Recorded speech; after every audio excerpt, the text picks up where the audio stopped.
Jamison Walker admits he was here a little past curfew on Sunday in front of Black Fern Tattoo, where he works. He was painting the names of African Americans who've been killed over the years on the front window here with the owner's permission, and that is when police arrested him. For Jamison Walker, art is more than skin deep. So when protests began, Walker and his co-workers used the front of their Court Street business to showcase their support. So that we can show the people that we're with them. He says he was nearly done when officers showed up to arrest protesters breaking curfew and walked up to him. Walker says he asked an officer's permission to finish up and thought he was in the clear. He was not. Officers can be heard in the video saying to go inside. Walker says another officer blocked his path. And when I did turn around, they pushed me up against the glass and then pulled out their tasers. It was all emotional. I started crying. I started screaming. Mariah Johnston, who was also outside and was not arrested, recorded the video. This is going to hurt really bad. I'm going to see him in pain, for over, a curfew. I was terrified. Walker was charged with misconduct at an emergency for breaking curfew and spent the night in the Hamilton County Justice Center. Days later, Walker, who grew up wanting to be a police officer, still doesn't think the confrontation had to end in arrest. I'm not one to fear people, and in that moment, I was so fearful because I knew I couldn't fight back. Even though you could see in the video, I'm yelling, hey, I work here. I'm a father of two. I'm not the aggressor right now. Listen to me. Just listen to me. Now, I did reach out to Cincinnati police, and they do not have an official statement on Walker's arrest. They said they are going to let this one play out in the courts. Reporting live, Kristen Swilley, WCPO 9 News.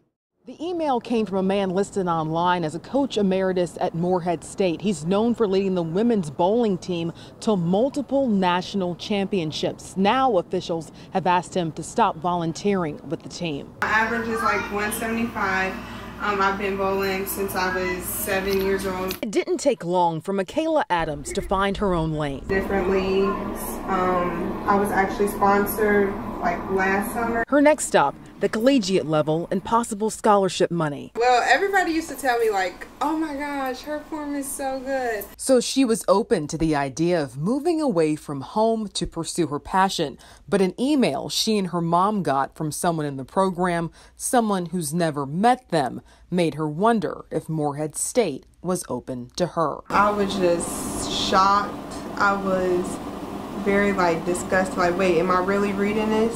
Is this real? It was a chain email with the subject line, "Do Black Lives Matter?" complaining of roaming gangs of black youth with their pants around their knees, criticizing the kneeling protests in the NFL, and blaming African Americans for high rates of crime and sexually transmitted diseases. When I started reading the email, I started shaking.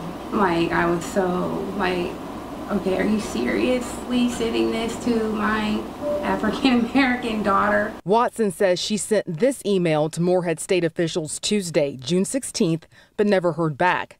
I reached out and got this statement hours later, which reads in part, "Diversity and inclusion of people and thought are core values of Morehead State University, and we take any report of actions contrary to those values seriously." It goes on to say we will be asking him to discontinue his volunteer work with the bowling team. The university said it was previously unaware of the situation. I was shocked that when you said that you had got a response, I was like, wow, they responded to you. They did not respond to us. Once again, we were made to feel little, like we did not matter.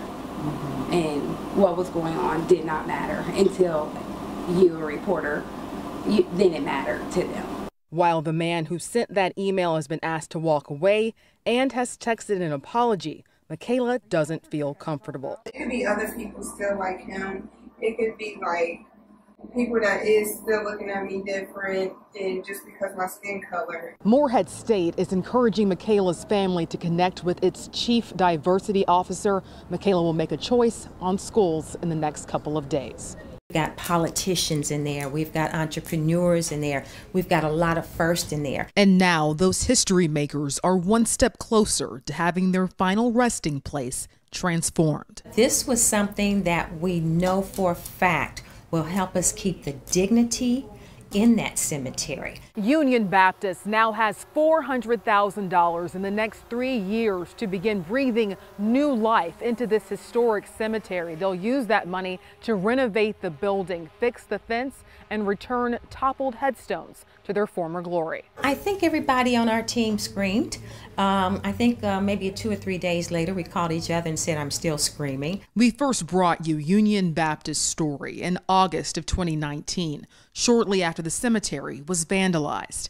At the time, Union Baptist had a GoFundMe with less than $200. Senator Sherrod Brown's office saw the story and worked with the staff to secure money for renovations. This cemetery, like old church cemeteries all over the country, was falling into disrepair. So we thought maybe we can do something about this. It started with the story that you did, that Kristen Swilley did on WCPO. Brown, city, and county officials visited the grounds, and in November, he introduced a bill to preserve historic cemeteries across the country. I went to a Republican senator from Tennessee, Senator Alexander, and talked about this with him to establish some kind of a network within the National Park Service. That's important, Union Baptist officials say, to help preserve their history and their future. This is not just African American history. This is American history.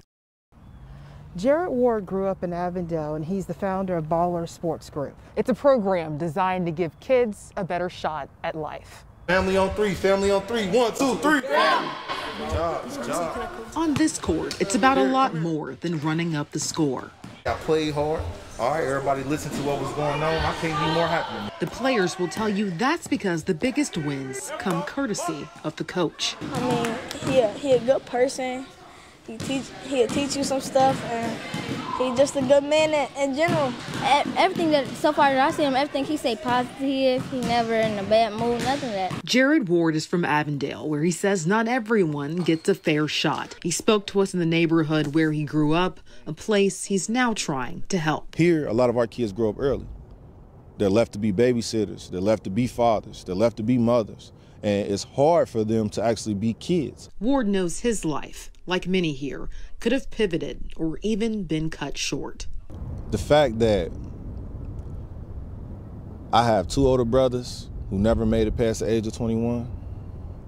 I have friends who never got to have kids.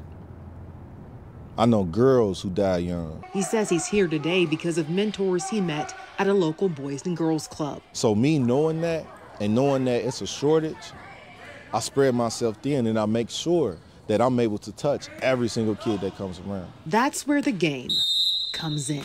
A self-described youth advocate and athletic director for Elevated Excellence Sports Academy, Ward also runs Baller Sports Group, a nonprofit designed to be an outlet for kids once in his shoes. It means a lot because, like I said, it keeps my kids busy, keeps them out of trouble, which is very important in these days and times. He also makes a point to focus on mental health.